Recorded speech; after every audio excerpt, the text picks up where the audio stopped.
दोस्तों, क्या आपने कभी सोचा है कि जिस ब्रह्मांड को हम आज इतना खूबसूरत देखते हैं वो शुरू में सिर्फ एक धुआं की था?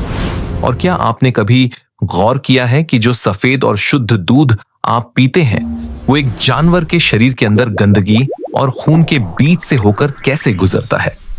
आज हम किताबी थ्योरीज की नहीं बल्कि उन कड़वी सच की बात करेंगे जिन्हें मॉडर्न साइंस ने आज के पावरफुल कैमरों से खोजा है, लेकिन जो 1400 साल पहले ही एक किताब में किसी जासूसी राज की तरह लिख दिए गए थे।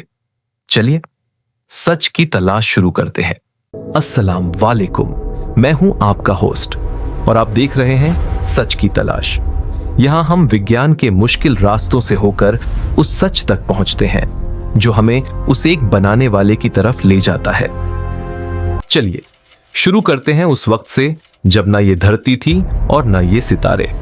मॉडर्न एस्ट्रोनॉमी कहती है कि बिग बैंग के बाद ये पूरा ब्रह्मांड शुरू में एक गर्म गैस का बादल था जो देखने में बिल्कुल धुएं जैसा था। इसी धुएं से बाद में तारे और गैलेक्सीज बनी। आज भी वैज्ञानिक अंतरिक्ष में ऐसे नेबुला देखते हैं जो सिर्फ गैस और धुएं का ढेर है। अब अपनी आंखें खोलिए और कुरान की तरफ देखिए।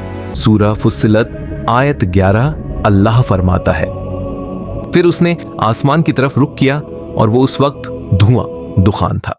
जरा सोचिए, 1400 साल पहले जब लोग आसमान को एक साफ नीली छत समझते थे तब कुरान ने उसके लिए धुएं शब्द का इस्तेमाल किया।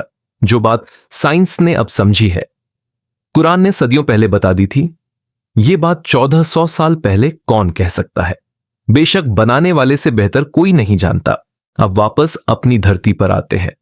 बायोलॉजी कहती है कि जब कोई जानवर खाना खाता है तो वो उसके पाचन तंत्र डाइजेशन में जाता है।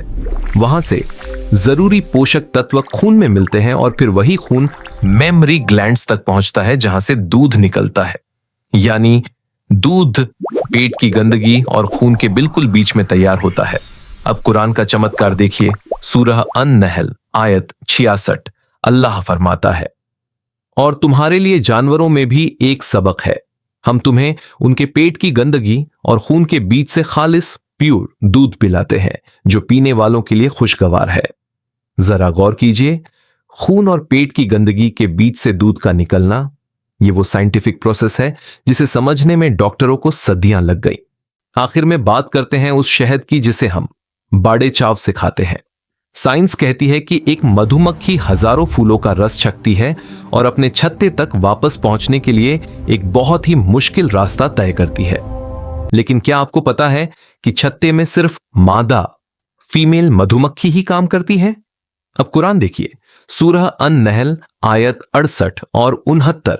यहां अल्लाह ने मक्खी के लिए अरबी भाषा का वो शब्द इस्तेमाल किया है जो सिर्फ फीमेल के लिए आता है और फरमाया, अपने रब के बताए हुए आसान रास्तों पर चल। आज की जूलॉजी ने साबित किया है कि मधुमक्खियों का पूरा सिस्टम फीमेल मक्खियां ही चलाती है।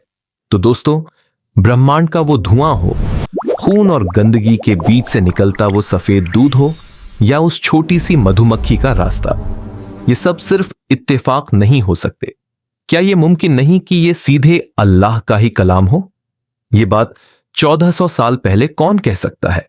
बेशक बनाने वाले से बेहतर कोई नहीं जानता। अगर इस वीडियो ने आपके दिल को छुआ है तो इसे शेयर जरूर करें, चैनल को सब्सक्राइब करें। मिलते हैं अगले एपिसोड में। अल्लाह हाफिज।